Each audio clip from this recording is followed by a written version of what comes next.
My name is Claire, and I've been working at Henderson and Associates, a mid-sized marketing firm in downtown Chicago for 3 years.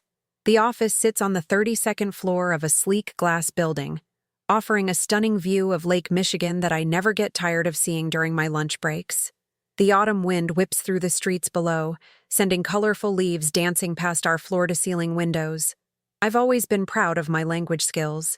Growing up in a household where my grandmother spoke only Spanish, I became fluent in both English and Spanish from an early age. My parents encouraged this bilingual ability, knowing it would open doors in my future career. What I didn't anticipate was how my boss, Richard Henderson, would use my skills against me. Richard is the kind of man who wears expensive suits that can't quite hide his insecurities. He's in his late 40s. With graying hair, he desperately tries to keep looking youthful and a tendency to speak louder when he feels threatened.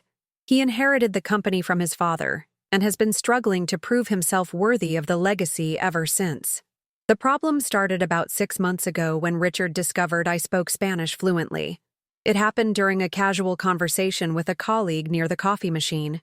I was helping Maria from accounting translate a document, and Richard overheard us switching between languages effortlessly.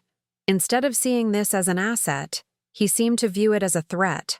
From that day forward, Richard began making snide comments in Spanish whenever he thought he needed to assert his authority.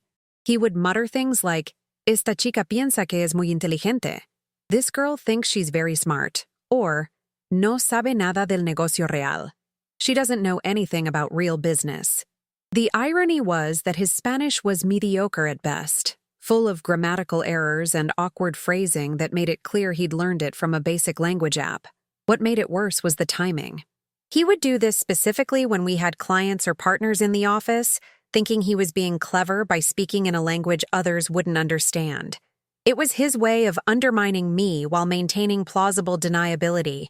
If anyone called him out, he could always claim he was just practicing his Spanish or making innocent observations.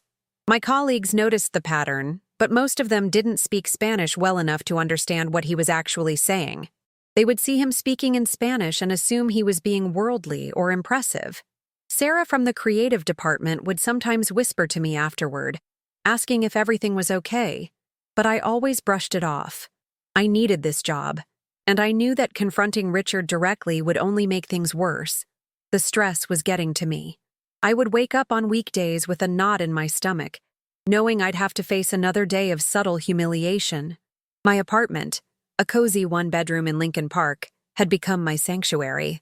I would spend evenings practicing yoga on my living room floor, trying to release the tension that built up throughout each workday. The city lights twinkled beyond my window, and I would sometimes wonder if there were other people out there dealing with similar workplace challenges. My best friend, Jessica, would listen to me vent over dinner at our favorite Italian restaurant on Clark Street. She worked in HR at a different company and kept encouraging me to document everything and file a complaint. But I was afraid. Richard had connections throughout the industry, and I worried that making waves would hurt my career prospects in the long run. The breaking point was approaching, though I didn't know it yet. Richard had been particularly aggressive with his Spanish comments in recent weeks, emboldened by what he perceived as my passive acceptance of his behavior. He would make jokes about my work ethic, question my intelligence, and even make inappropriate comments about my appearance, all while maintaining his charming facade with everyone else. I had been working on a major campaign for a potential client, a luxury hotel chain looking to expand their marketing reach. The presentation was set for the following week, and I had poured my heart into creating something exceptional. The campaign focused on authentic cultural experiences, leveraging my understanding of bilingual marketing to create materials that would resonate with diverse audiences. As I sat in my cubicle that Friday evening, watching the sunset paint the sky in shades of orange and pink, I had no idea that the following week would change everything. The office was mostly empty, just the hum of computers and the distant sound of traffic from the street below. I was putting the finishing touches on my presentation when Richard walked by my desk. "Trabajando tarde otra vez?" he said with a smirk. "Working late again? Tal vez si fueras más eficiente, no tendrías que quedarte tanto tiempo. Maybe if you were more efficient, you wouldn't have to stay so long." I looked up at him, my fingers pausing over the keyboard. For a moment, I considered responding in Spanish, letting him know that I understood every word he'd been saying for months. But instead, I just smiled politely and said, "Just finishing up the presentation for Monday, Mr. Henderson." He nodded, satisfied with what he perceived as my obliviousness, and walked away. I watched him disappear into the elevator, and for the first time in months, I felt a spark of something I hadn't experienced in a long time: determination. Monday morning arrived with an unexpected early winter chill. I stood at my apartment window, watching people hurry down the sidewalk bundled in coats and scarves, their breath visible in small puffs of vapor. The presentation was scheduled for 2 o'clock, and I had spent the weekend rehearsing every detail. My slides were perfect, my talking points memorized, and my confidence was building. The clients we were pitching to were representatives from Mercado Luxury Hotels, a prestigious chain with properties across Spain, Mexico, and South America. They were looking to expand into the United States market and needed a marketing firm that understood cultural nuances and could create campaigns that would resonate with both English and Spanish-speaking audiences. I arrived at the office early, wanting to set up the conference room and make sure all the technology was working properly. The morning sun streamed through the windows, casting long shadows across the polished conference table. I arranged the presentation materials, checked the projector twice, and even brought in fresh flowers from the lobby to make the space more welcoming. Richard arrived around 10, already in his client mode, the version of himself that was charming, confident, and completely different from the man who had been undermining me for months. He was wearing his most expensive suit, a navy blue number that probably cost more than my monthly rent, and his hair was perfectly styled. "Claire," he said, barely glancing at me as he surveyed the conference room, "make sure you have copies of everything ready. These clients are very important, and we can't afford any mistakes." "Everything is prepared, Mr. Henderson," I replied, gesturing to the neat stacks of presentation packets I had arranged at each seat. "The slides are loaded, the backup materials are ready, and I've even prepared some additional research on their target demographics." He nodded dismissively, then switched to Spanish. "Espero que no digas nada estúpido durante la presentación." "I hope you don't say anything stupid during the presentation. Estos clientes son demasiado importantes para tus errores típicos." "These clients are too important for your typical mistakes." I felt the familiar knot form in my stomach, but I maintained my professional smile. "I'll do my best to support the presentation effectively." At 1:45, the clients arrived. There were 3 of them: Miguel Fernandez, the director of marketing for Mercado Luxury Hotels, Carmen Rodriguez, their brand strategy manager, and David Thompson, an American consultant who had been working with their team on the expansion project. As they entered the conference room, I noticed how Richard immediately shifted into his most charming mode. He greeted each client with enthusiasm, offering coffee and making small talk about their flight from New York. Miguel and Carmen were clearly native Spanish speakers, though their English was excellent. David seemed to be the primary liaison for the American expansion project. What Richard didn't realize, and what I discovered within the first few minutes of conversation, was that all 3 clients were perfectly bilingual. Carmen made a joke in Spanish to Miguel about the Chicago weather, and David responded fluently, explaining that he had lived in Madrid for several years while working on international hotel development projects. The presentation began smoothly. Richard took the lead, outlining Henderson and Associates' experience and our approach to cultural marketing. He was in his element, confident and persuasive. I provided supporting information when requested, sharing the research I had conducted on bilingual marketing strategies and demographic trends. But as the presentation continued, I could see Richard's old habits beginning to surface. He started making small comments in Spanish, thinking he was impressing the clients with his international flair. "Como pueden ver, tenemos mucha experiencia," he said at one point, his pronunciation slightly off. "As you can see, we have a lot of experience." The clients smiled politely, but I caught a subtle glance between Miguel and Carmen. They were clearly noticing the grammatical errors in Richard's Spanish, but they were too professional to comment. Then came the moment that changed everything. I was presenting the creative concepts for the campaign, explaining how we could create materials that would authentically represent the luxury and cultural richness of Mercado's brand. The clients were engaged, asking thoughtful questions and showing genuine interest in the strategies I had developed. Richard, perhaps feeling like he was losing control of the room, decided to reassert his authority. He stood up and moved to the front of the room, gesturing for me to step aside. "If you'll excuse me," he said to the clients with a confident smile, "I'd like to add some perspective to what my assistant has been sharing." The word assistant stung, especially since I was the senior marketing specialist who had developed the entire campaign. But it was what came next that would prove to be his downfall. Thinking he was being clever, Richard began speaking in Spanish, directing his comments toward me while maintaining eye contact with the clients. "Esta presentación es muy básica," he said, his voice condescending. "This presentation is very basic. Mi asistente no entiende realmente las complejidades del mercado de lujo. My assistant doesn't really understand the complexities of the luxury market." I felt my cheeks burning with embarrassment and anger. The clients were watching this unfold with increasingly uncomfortable expressions. Carmen shifted in her seat, while Miguel's eyebrows rose slightly. But Richard wasn't finished. Emboldened by what he perceived as the client's attention, he continued his Spanish commentary. "Francamente, ella es mejor organizando papeles que creando estrategias reales. Frankly, she's better at organizing papers than creating real strategies. Pero necesitamos personas como ella para hacer el trabajo aburrido. But we need people like her to do the boring work." The room fell silent. Miguel, Carmen, and David exchanged glances that Richard completely misread as appreciation for his bilingual abilities. He smiled smugly, clearly thinking he had successfully repositioned himself as the expert while diminishing my contributions. That's when I made the decision that would change everything. I took a deep breath and stepped forward, my heart pounding so hard I was sure everyone in the room could hear it. The afternoon sun was streaming through the conference room windows, casting sharp shadows across the polished table. Outside, I could see people walking along the sidewalk 32 floors below, completely unaware of the drama unfolding in our glass tower.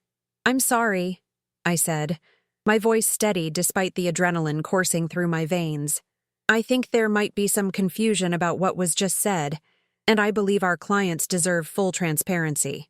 Richard's face immediately shifted from smug satisfaction to concern. "Claire, I don't think that's necessary." "Actually, I think it is," I interrupted, turning to face Miguel, Carmen, and David directly. "Mr. Henderson just made several comments in Spanish that I believe you should understand in context." The clients leaned forward slightly, their attention now completely focused on me. I could see the curiosity in their eyes, mixed with what looked like anticipation. Carmen had a slight smile playing at the corners of her mouth, as if she already knew where this was heading. When Mr. Henderson said, "Esta presentación es muy básica," I began, pronouncing each word clearly, he was telling you that this presentation is very basic. Richard's face went pale. "Claire, I think you're misunderstanding." Then he said, "Mi asistente no entiende realmente las complejidades del mercado de lujo." I continued, my confidence growing with each word, which translates to, "My assistant doesn't really understand the complexities of the luxury market." The atmosphere in the room shifted dramatically. Miguel sat back in his chair, his expression moving from professional courtesy to obvious displeasure. David's eyebrows rose, and he began taking notes on his tablet.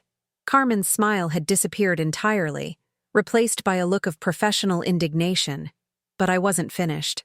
3 months of accumulated frustration and humiliation had reached a breaking point, and I was determined to ensure complete transparency. "Finally," I said, my voice gaining strength, when Mr. Henderson said, "Francamente, ella es mejor organizando papeles que creando estrategias reales. Pero necesitamos personas como ella para hacer el trabajo aburrido." He was saying, "Frankly, she's better at organizing papers than creating real strategies.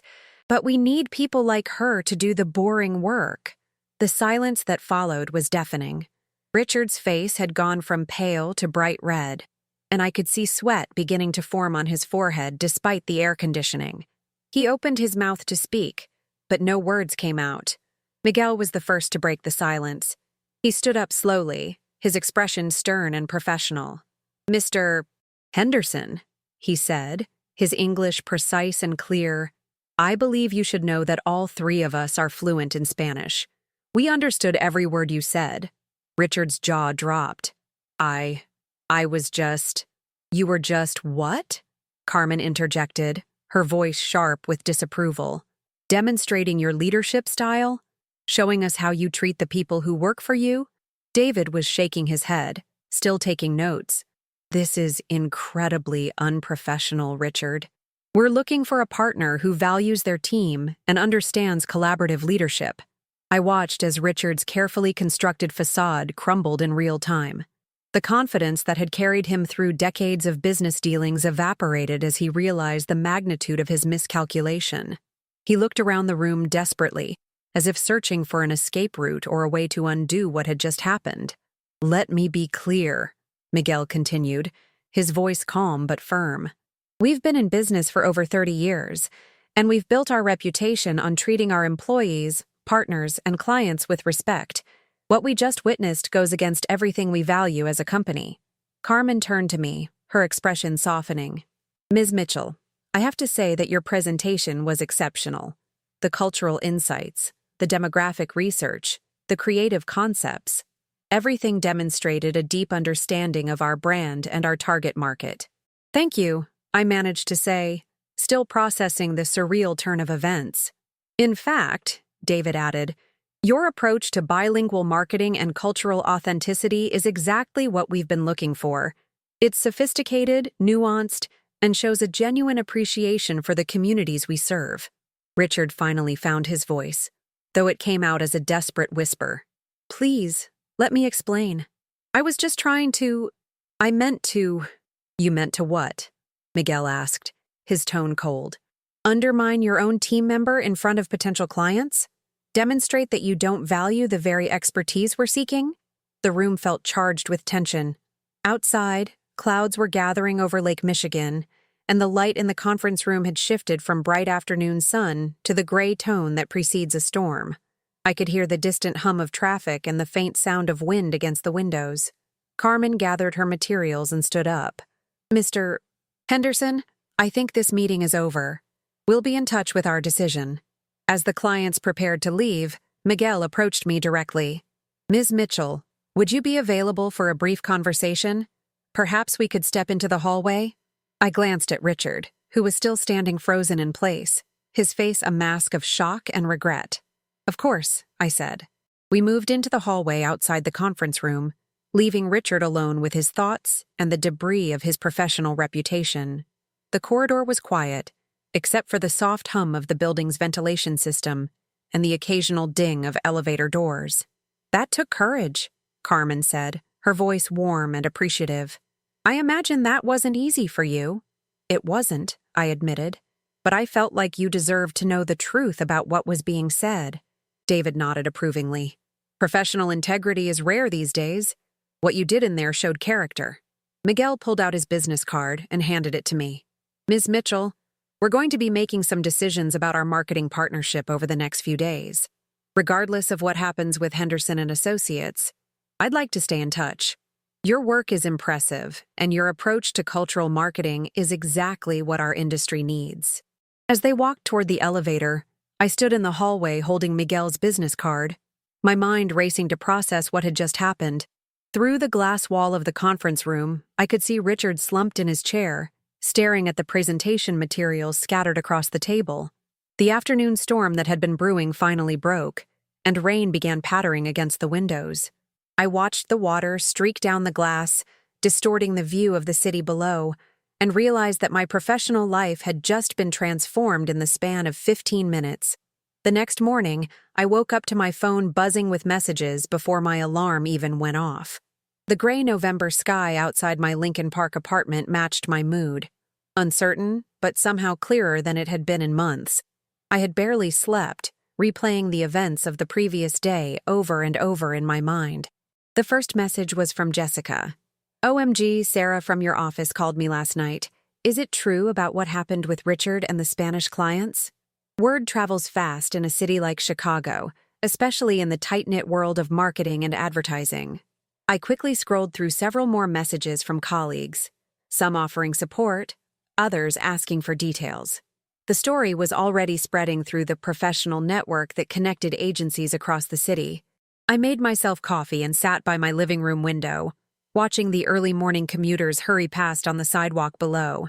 The rain had stopped, but the streets were still wet and reflective, creating an almost cinematic quality to the scene outside. I knew I had to go into the office, but I had no idea what to expect. Richard had left yesterday without saying a word to anyone. After the clients departed, he had simply gathered his things and walked out, leaving me to clean up the conference room and deal with the curious glances from other employees who had noticed the tension.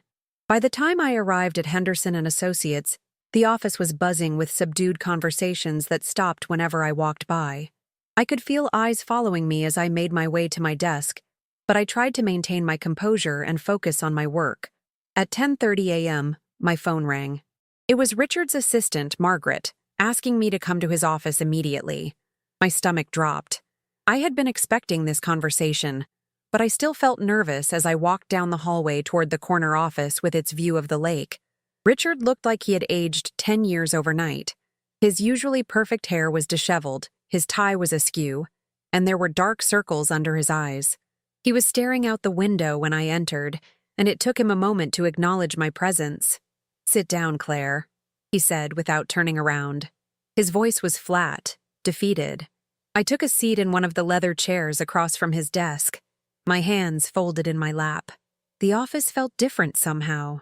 The power dynamic that had defined our relationship for 3 years had fundamentally shifted. "I suppose you're waiting for an apology," he said finally, turning to face me. "I'm not waiting for anything, Mr. Henderson," I replied honestly. "I'm just here to see what happens next." He sat down heavily in his chair, looking older and more vulnerable than I had ever seen him. "What happens next is that I've destroyed a potential partnership worth millions of dollars. What happens next is that I've humiliated myself and this company in front of industry professionals who will undoubtedly share this story with their networks." I remained silent, unsure of how to respond to this version of Richard, raw, defeated, and seemingly genuine in his distress. "I need you to know," he continued, his voice barely above a whisper, "that what I did yesterday was inexcusable. The comments I made, the way I treated you, it was wrong, and I have no excuse for it." "Why did you do it?" I asked, the question that had been burning in my mind since the previous afternoon. Richard was quiet for a long moment, staring at his hands. "Because I felt threatened," he said finally. "Because you're talented and capable, and I was afraid that clients would see that and realize I wasn't bringing much value to the table."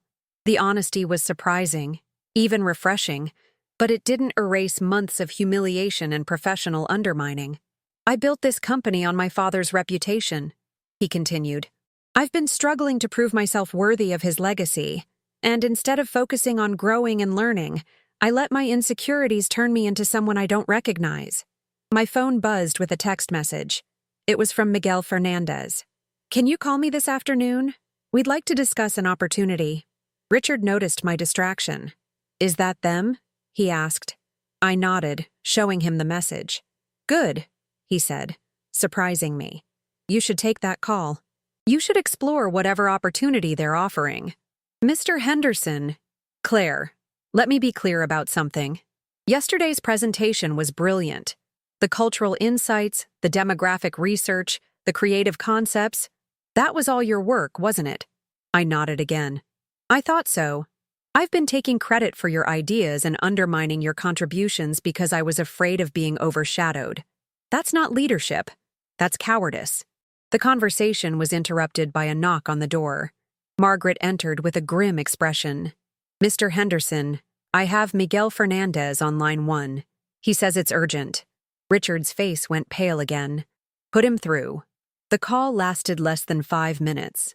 Miguel's voice was professional but firm as he informed Richard that Mercado Luxury Hotels had decided to terminate their consideration of Henderson and Associates for the marketing partnership.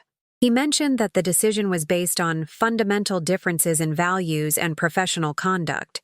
After hanging up, Richard sat in silence for several minutes, I could hear the sounds of the office continuing around us. Phones ringing, conversations in the hallway, the hum of productivity that seemed to exist in a completely different universe from the one we were occupying in that moment. "I'm going to recommend to the board that we restructure the company," Richard said finally. "I'm going to step back from day-to-day operations and focus on strategic oversight. This company needs fresh leadership and a new approach to client relationships." "What does that mean?" I asked.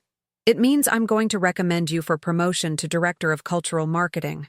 It means I'm going to make sure you have the resources and support you need to do the job you've already been doing without proper recognition." I was stunned. "Richard, I don't know what to say." "Say you'll consider it. Say you'll give me a chance to prove that I can learn from this mistake and be a better leader." At 3:00 p.m., I called Miguel Fernandez from my apartment. The conversation lasted over an hour, and by the time we hung up, my career had taken another unexpected turn. Mercado Luxury Hotels wasn't just offering me a consulting opportunity. They were offering me a position as their Director of North American Marketing, based in their new Chicago office. The salary was nearly double what I was making at Henderson & Associates, and the role would involve developing marketing strategies for their expansion into the United States market. "Your presentation yesterday showed us exactly the kind of cultural intelligence and professional integrity we want in our organization," Miguel had said. "We believe you can help us build something exceptional." As I sat in my apartment that evening, watching the city lights twinkle beyond my window, I reflected on how dramatically my life had changed in just 24 hours. The decision to translate Richard's comments had been made in a moment of frustration and principle, but it had led to opportunities I never could have imagined. My phone rang. It was Jessica, calling to congratulate me on the news that was already spreading through our professional network. As I told her about the job offer and Richard's unexpected apology, I realized that sometimes the most terrifying moments in our lives can become the catalyst for the most positive changes. The next morning, I would give my notice at Henderson & Associates and begin planning my transition to Mercado Luxury Hotels. But that evening, I simply sat by my window, watching the city I loved spread out below me, and felt grateful for the courage to speak up when it mattered most. Sometimes the truth is uncomfortable, but it's always worth telling. And sometimes, when we find the strength to stand up for ourselves and others, the universe responds in ways we never expected. My boss had tried to impress clients by insulting me in Spanish, never knowing they understood every word. When I translated everything, they didn't just applaud, they offered me a new life.